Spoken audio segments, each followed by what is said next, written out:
Our next session shifts the spotlight to a critical part of the compliance ecosystem, the role of prime contractors in supporting their supply chains. Merrill research data shows that many subcontractors are still struggling to meet CMMC requirements, putting both themselves and their primes at risk. To explore how large primes are addressing the challenge, we'll hear firsthand from Jeannette Baker. She's the Senior Mission Assurance Engineer at Northrop Grumman. She'll share how the company is working to ensure subcontractors don't become just another statistic in the compliance gap. This is a unique chance to understand what primes expect, how they're helping their partners prepare, and what it means for every contractor in the defense supply chain. Jeannette Baker has more than 20 years of experience assessing small business systems. She specializes in CMMC and NIST compliance, risk analysis, and helping suppliers navigate complex requirements. She'll be interviewed by CyberSheath's VP of Supply Chain, Matt James.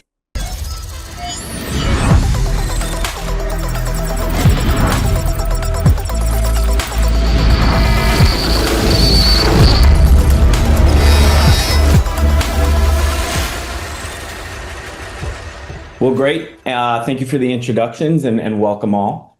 Jeannette, before we jump right in addition to the introductions and the background, I think it might make sense for today's conversation if you give a little bit of your journey in regards to compliance and some of the standards that will help us along the way. Do you mind doing that for me?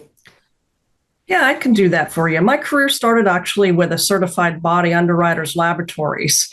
And so at that time it was ISO and we didn't have the cybersecurity, but I did a lot of product testing and also third-party auditing at that time. So my career has really built on that as I've gone. I've moved out into the industry where I've actually worked directly with companies and helping them build their management systems from like the ISO 9000 series as that grew. Then I moved into the aerospace industry and learned AS 9100. Along with being a certified auditor, lead auditor for AS 9100. I have now started doing some more CMMC type of audits for our company, Northrop Grumman. That's kind of how it led me here. Well, perfect. And I think that gives all the credit needed for a credible resource here. Why don't we start at the beginning then, in your role today? Can you talk me through the process of onboarding your suppliers, whether that's pre-award or maybe suppliers that are already in process with you, kind of post-award? And I believe from our conversation, you said it starts with an initial assessment. Is that accurate? That's correct.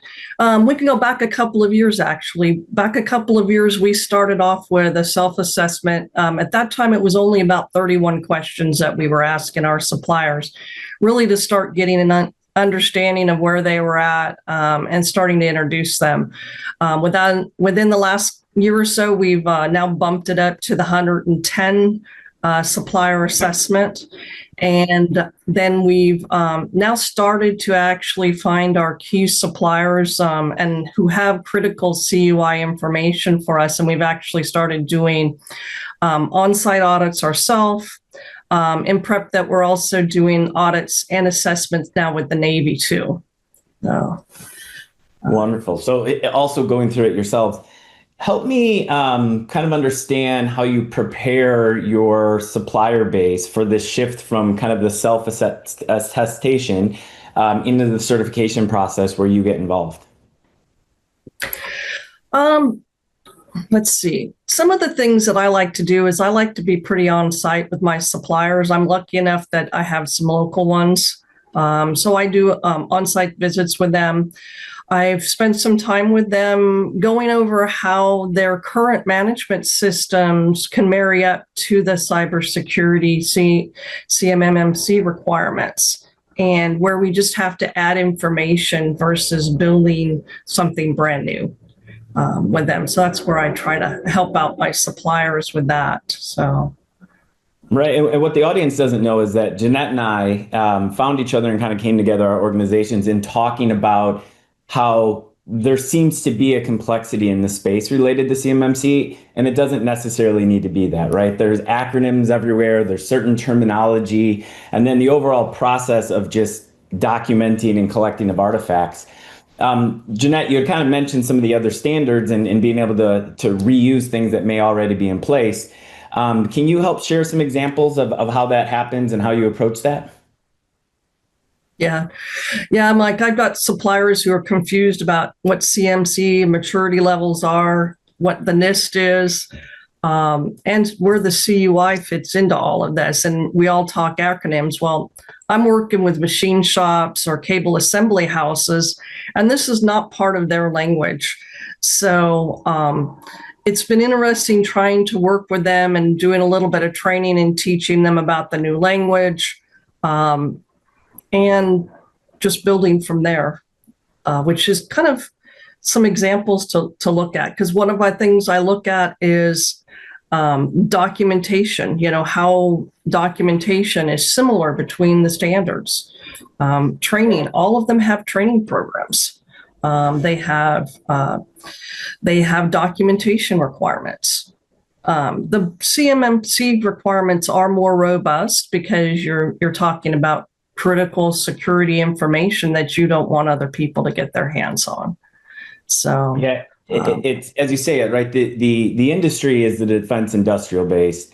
It is focused around cybersecurity, but as you break it down, right, there's a variety of different manufacturing types, and your actual industry can vary here and there. And often you may not even have a team that is built for the robustness of what CMMC requires. So knowing that may be the case and that you are kind of dealing with the sensitivity of those relationships and the organizations, how do you encourage buy-in from your suppliers, whether that's directly with them or their executive leadership team? How do you make sure that this is something that is conducive and not necessarily a challenge for them?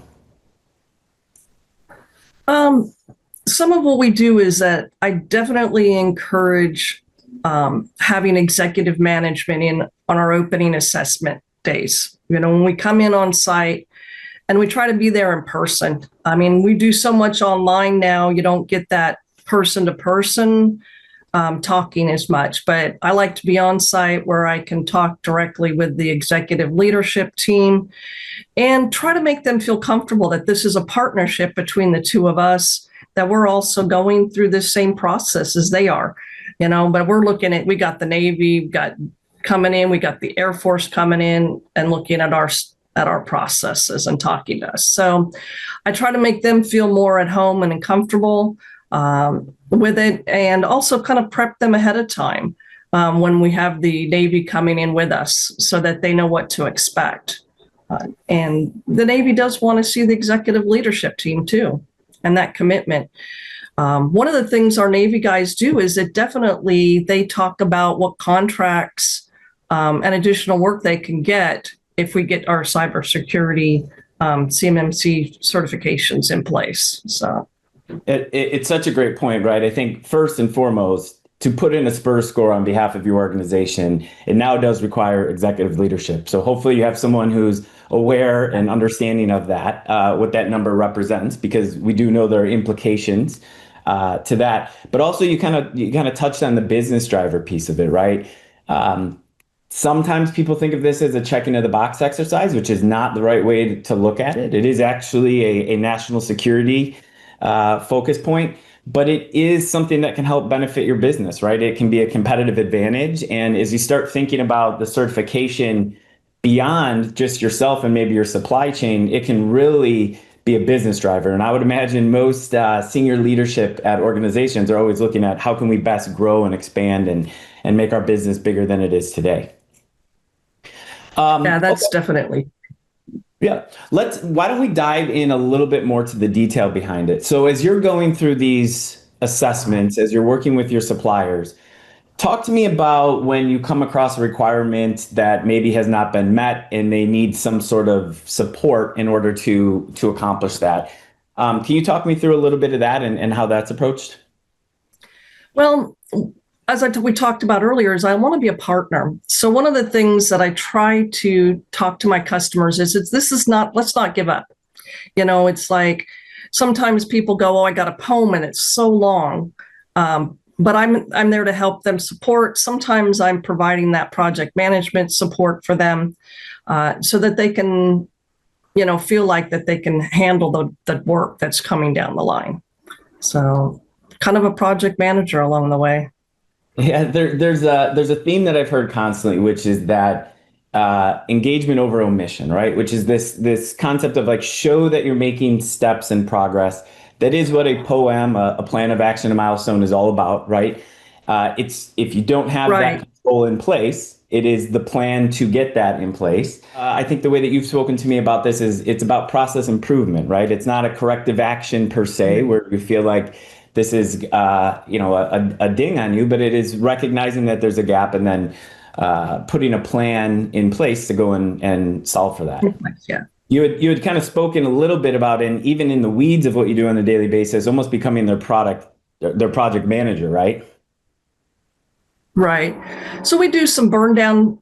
Sometimes we do some burn down charts with them, and break it down into smaller steps so that they can look like they're achieving it, and that we can actually see that we're making progress, and making sure that we're on schedule. Because it's sometimes they think so much about their own product beyond schedule, they forget about the cybersecurity stuff that they also have to deliver on and keep on schedule. So maybe a little bit of a plug, but there's a great opportunity here for technology and task management and keeping everybody kind of on track, because we know it kind of goes away from everyone's day to day. They were probably bought into the business to do something different. Very true. So as we talk about some of the challenges or the difficulties that you find in working with your suppliers, what do you find to be the most challenging for them during the assessment process? I think one of the most challenging things is that you start off with a checklist that's 110 questions, but as they dive into it, there's over actually 300 requirements that need to be done.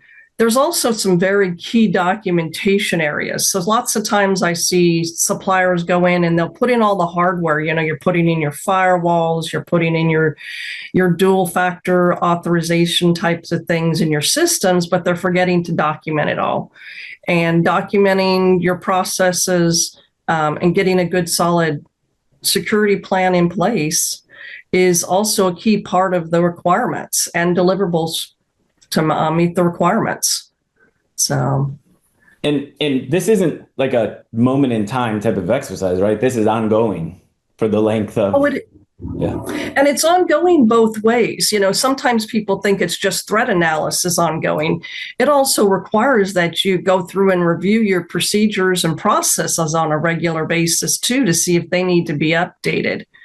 And also your training programs that need to be updated.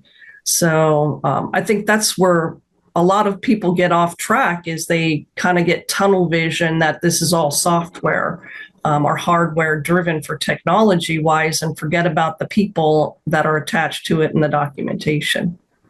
So I think we'll kind of get into this a little bit, but setting expectations up front that this is not a 1 or 2 day type of exercise. I think as an organization that is CMMC compliant ourselves, I think that having all of our ducks in a row allowed us to go through it much quicker. But many of the auditors, probably a bunch who are listening at this point in time, will say it's even 3 to 5 days to come down to the audit, right? So if we're talking about assessing and then looking at collecting of artifacts and documentation, this is going to be a pretty significant undertaking, and not to be overwhelmed by it, but making sure that you allocate the right amount of time.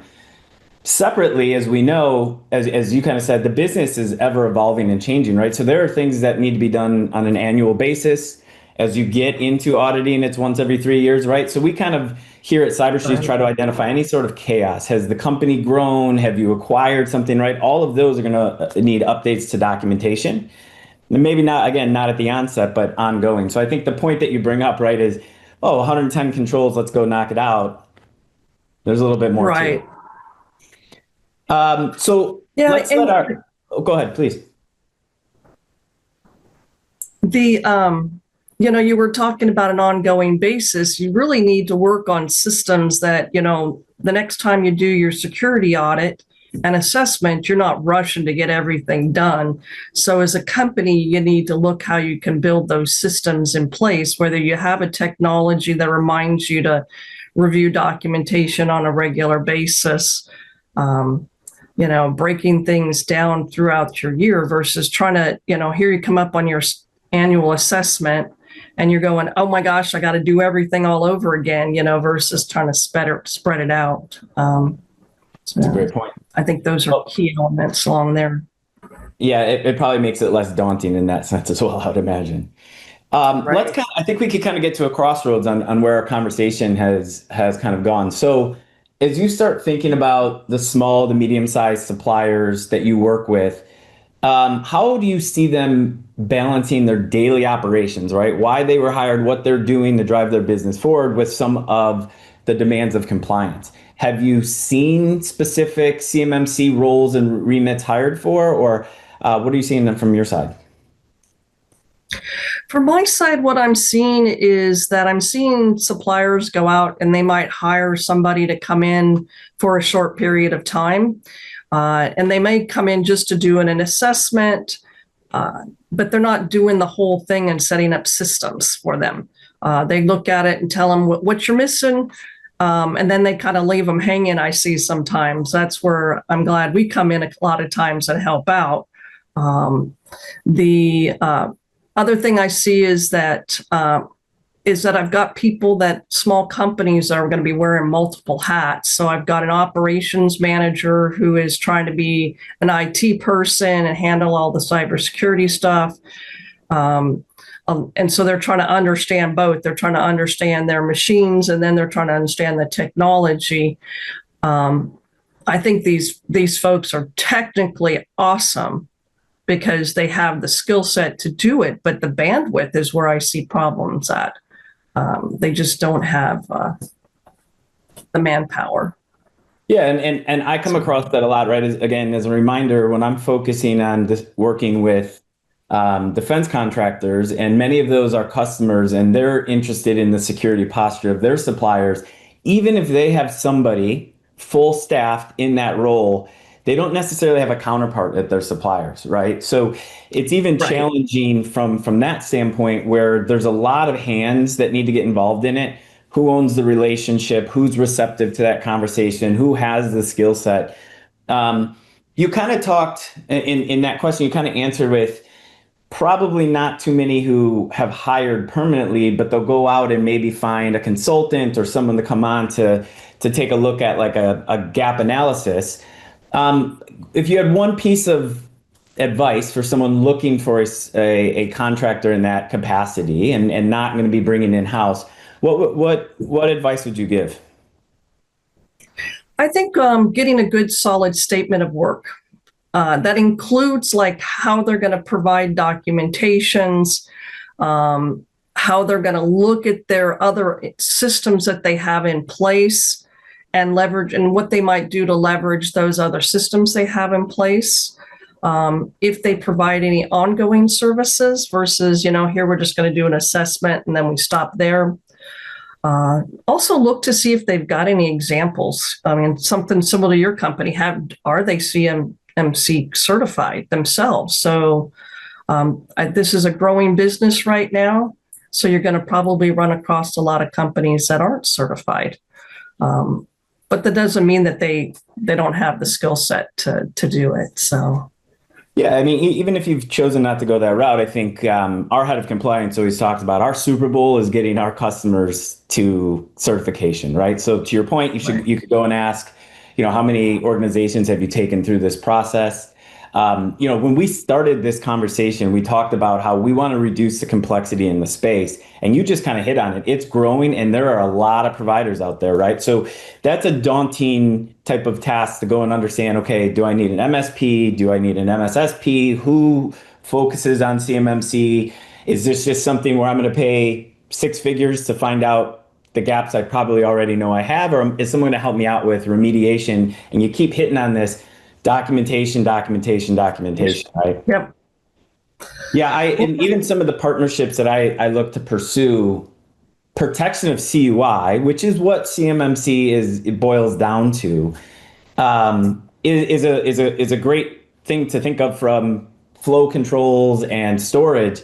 But again, you need to have those system security plans, or you need to have those plans of action and milestones, and you need to update those as things change, right? So I think great takeaway there, which is you don't commonly hear about the documentation aspect of things, or maybe kind of the ongoing help for compliance. Probably a couple of great questions to ask. Okay, so again, this kind of pertains to the world that I come across in working with supply chains. You're obviously a tier one, but for contractors who may not be Northrop Grumman, do you have any advice on how or why even they should engage their own suppliers for assessment? So risk management is a key there. So you got to figure out how much CUI you're going to actually share with them, if you're going to share any with them, if it's needed. Sometimes you don't need to share that CUI, so you don't need to have those security things in place. So maybe you can find a supplier who can handle that work that way. So I think that's the scope of it. But one of the things that I know we got to be real careful around is CUI, because even Northrop Grumman does not have the authority to determine if we take something apart, whether it's still CUI. That's still the government's decision. So even if we take a drawing and redraw it, it's still CUI. So, I think that's a big training we have. Yeah, great point to kind of draw clarity to, right? There is a difference between determining if the CUI that you have needs to be flowed down to your suppliers for what you need them to do, and recognizing that if it's CUI, it's CUI, right? There's no ability to kind of extract it and pull away from that. And you bring up a good point. I've actually been watching a variety of webinars and reading a variety of articles on how to really self-assess whether or not that flow of CUI needs to continue, because there is a shared responsibility. It's not, I think we tend to want to think of it as like hierarchy. Well, this is my supplier and I'm their supplier and so forth, but it really is, it's a data conversation, right? How far the CUI flows is the shared responsibility. And if there's an opportunity to potentially not pass it on when it's not necessary, you can make it a little bit easier and maybe put less pressure on your supply chain, which we know tends to get smaller and smaller as we go down, right? So in those conversations, I know there's a lot of sensitivity, right? I don't necessarily want to have a conversation with my supplier if, for example, they're sole source to me, and I'm fearful that that pressure could force them to exit the DIB, right? Maybe they have a larger commercial practice than they do government practice. So talk to me about that. Do you have advice or any insights into maybe the sensitivity of a sole source? And are there any approaches that you guys have taken for that? So we do have several sole source suppliers that they're the only ones that make the part, and it would take quite a bit of time to do requalifications and find another supplier who can actually do the work. So there are times when we'll spend more time with a supplier and add more people on the team to help support a supplier and ensuring that they comply. Like I had talked about earlier, being the project manager, but sometimes we even help our suppliers go down to their sub-tiers. With their permission, we like to work with them and provide that support. We do that on a risk management basis, and helping them determine whether or not we need to be there. So, but I love when conversation kind of organically gets to a topic that we've already discussed, right? This shared responsibility. And it doesn't happen in all circumstances, like you said, but if there is identification of a critical supplier and maybe there is sensitivity to pressure, there is also the opportunity to go upstream, right? And maybe engage with one of your contractors and say, is this something that we could do as an effort together? They are extremely important and critical to the creation of what we need to produce here in this contract. We don't necessarily carry the name or feel that we have the authority to go and tell them how to run their business. But again, I think, as you said earlier on, it's a two-way street, and there are some opportunities for that. But we do know that cost and resources and level of effort and some of those things are going to stand in the way. And believe it or not, there's some ways that we can actually maybe make those a little bit more accessible to the smaller suppliers. So again, back to the point that you said, it's not a give up, but having Right. the right conversations and education, you can find out that there might be some ways that you can accomplish it and everybody can remain intact. Right. So I wanted to take a minute to touch on kind of what CMMC is designed to do. We talked about it, which is protect CUI. We talked about the shared responsibility and the flexibility, but there are ways that you have seen it successfully work where CUI can be segregated out, right? And it's not an audit necessarily of the whole business because not everybody's handling CUI, but you have seen those different models work, right? I have seen them work. I have some suppliers who have bought like small servers, because they look at it and like, we don't need to have everybody on the servers. And then they identify the users that can get onto that server to find the information. So I've seen that. We also have shared sites that we use with our suppliers to transfer information. So sometimes they're just putting stuff on our local servers ourselves that we share so that we don't have to worry about stuff going through the email critical CUI information. So we do have a lot of SharePoint sites with our suppliers. So I've seen that a lot happening.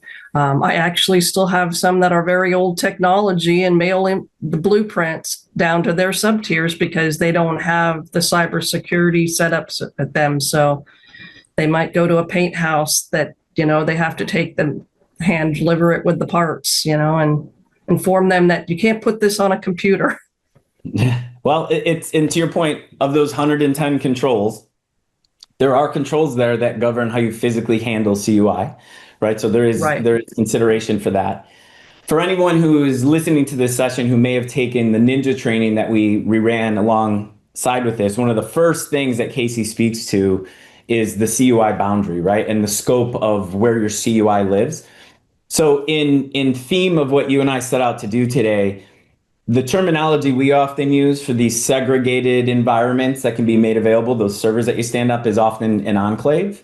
And then there is the ability to use a remote desktop or a virtual private network to be able to log into that. So you're looking at a world where those few people who may handle CUI could still work from the machine that they're on, but when they handle that CUI or when they access that CUI, they log into that system.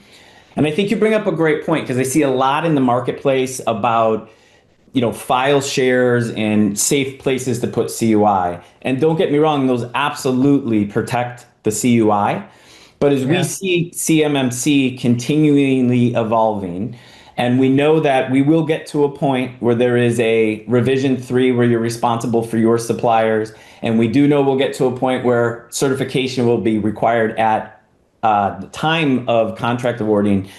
Really think about the approach that you take, because when you go and put in that SPUR score and you really say where your CUI lives, you're going to have to own that world and those boundaries if you're ever going to get that journey there. So there are some things that can be done in the meantime, maybe Band-Aid approach-ish, but can be done to protect CUI, but you should really be thinking further down how you can approach that. And I think that's definitely true. Good point to bring up, keep the future in mind. Yeah, I think we have a variety of lawyers that are attending this week during our conference, and they'll kind of speak to, the legality of the clauses and what it means and what to expect, and even where we are starting to see some of those today. Not to completely shift gears, but I kind of wanted to go back to a topic that we brought up a little bit earlier, which was all around the teamwork that you were providing. But I think if I take a step back and I have someone coming to my business and saying the word audit or assessment, I might have a negative connotation associated with that. So you might be reiterating some of the things that you've said here, but is that a challenge that you often have to overcome? And if so, what is the approach that you take for that? It is often a challenge I have to overcome. I mean, they see people come out with these large checklists, and they're used to people writing up corrective actions, and getting in trouble for not following policies or procedures. So coming out and doing assessments and audits, often people they don't find it a positive thing. So I don't, like the IRS, nobody ever thinks the IRS is going to be a good audit, right? So I try to break the ice that way, whether it's a little joke about the IRS, but I also try to make people feel comfortable, because I'm looking at process improvement and how they can build their systems up. I look to see what they have systems in place so that we can build there, and help them find their compliance. Because a lot of people don't realize that they may be compliant and they not even realize it. So I try to help them find that and look at it a positive way. Go back to, what contracts are you going to gain from having the certifications and doing these audits and verifying that you're actually compliant with the parts. So I like to keep it very constructive and make it a two-way street.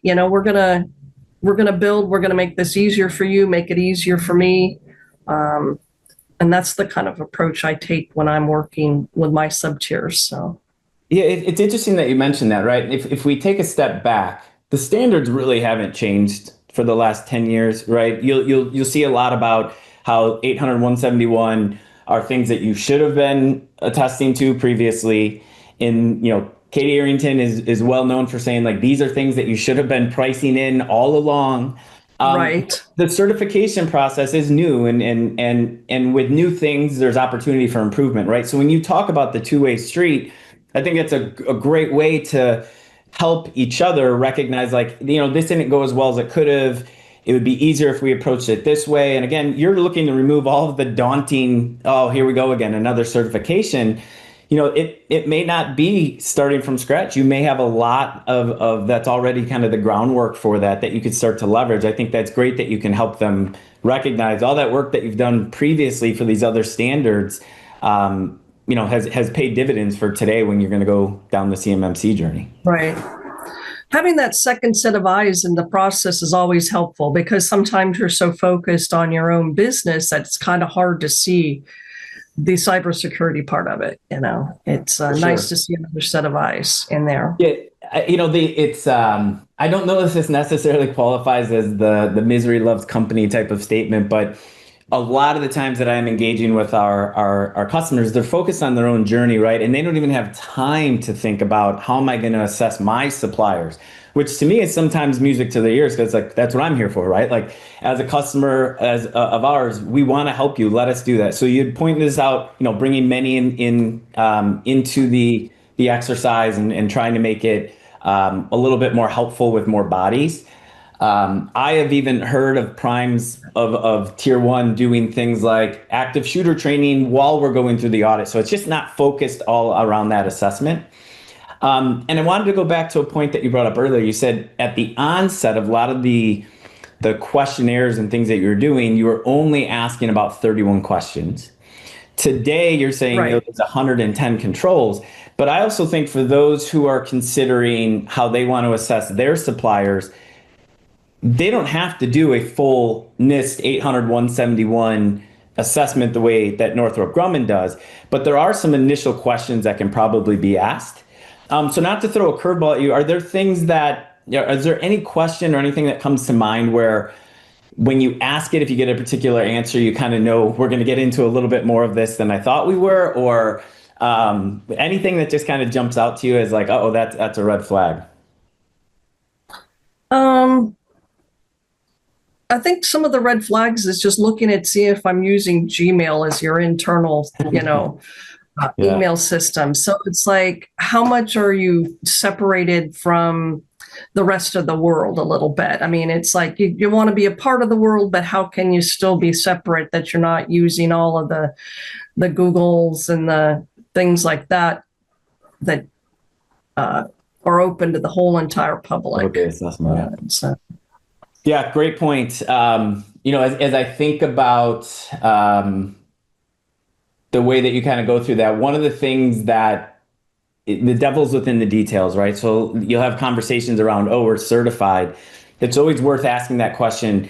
Are we talking about level 1 because you handle FCI? Or are we talking about level 2 because of CUI, right? So I think always asking those additional questions really help you kind of assess where you're at. And again, I really think that CMMC should be considered, that journey of it should be, your whole supplier base and not just yourself. Anyone who's gone through it knows that it can take time. And if you kind of treat it in a linear fashion, it's going to take a significant amount of time. So sometimes doing those things in parallel can actually help.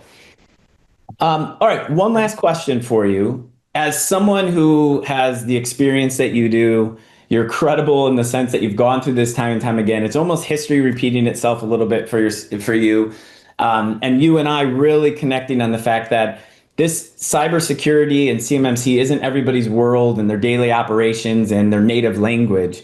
Have you thought about offering to the community, a glossary or something that helps them navigate maybe where you see the overlaps or things that make this a little bit easier for them to approach?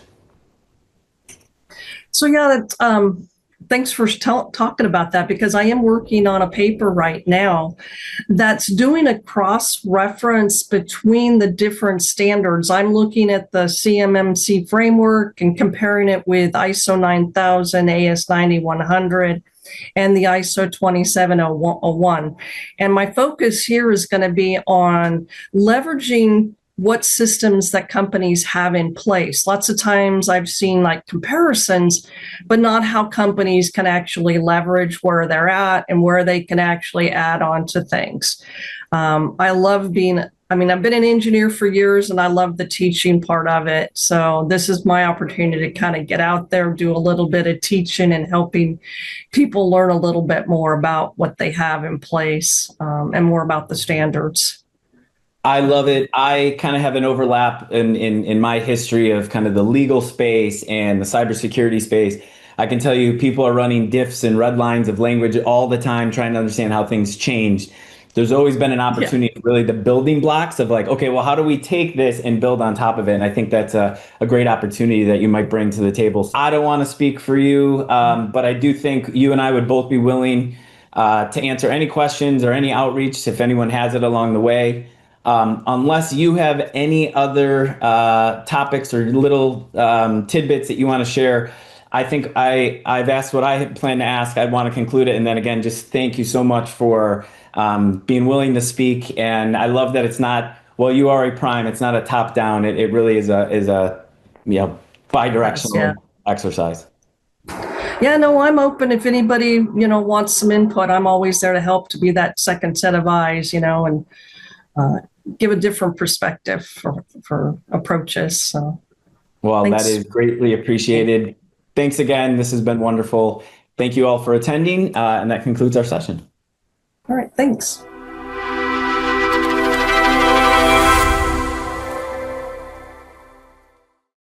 A big thank you to Jeannette and Matt for sharing how primes are working with their suppliers to strengthen compliance. It's clear that collaboration across the supply chain is critical to success.